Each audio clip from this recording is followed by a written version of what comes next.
Whispered from the maelstrom of the eons, the voices of the forgotten resound, calling from the shadow-born abysses of eternal madness, long since sunk in the stream of time where past suffering lurks. Thus shall it be told to you of one of those lost, whose name is written in blood and shame.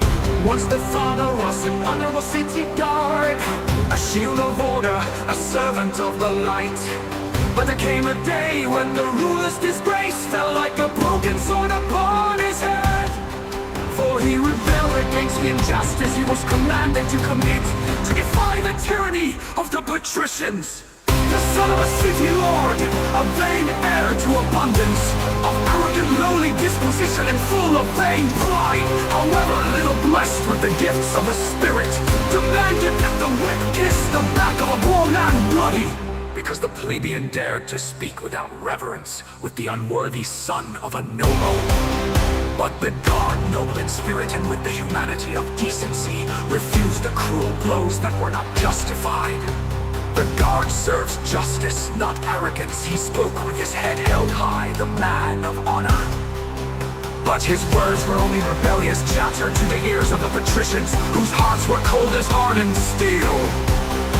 In their wickedness, the city lord said, "The god has profaned his sword, so let him be given a choice. He and his kin shall be driven out of the city in shame and disgrace, or the disobedient one may bear the burden of the dishonored executioner, whose hand guides the blade for us, whose word cleanses the city of the unclean and the troublesome."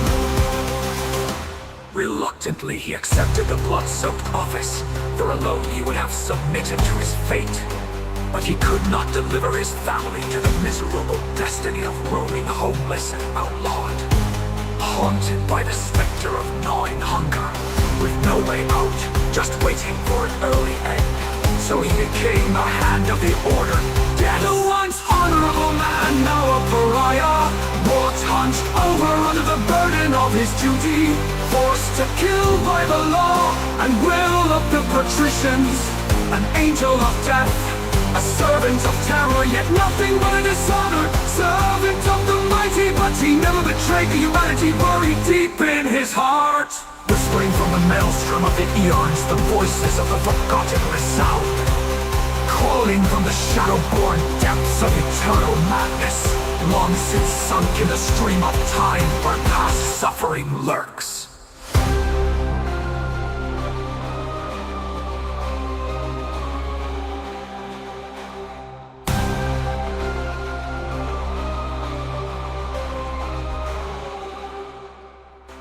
It whispered.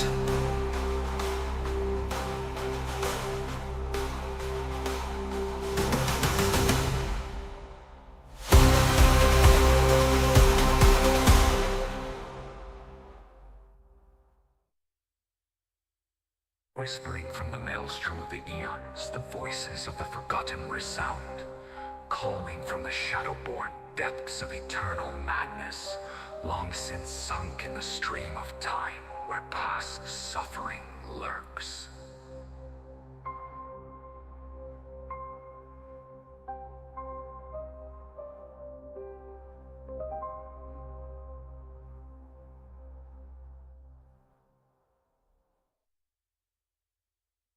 His firstborn son, a boy only, proud of his father's honor, eager for the society's approval, saw how the world despised him.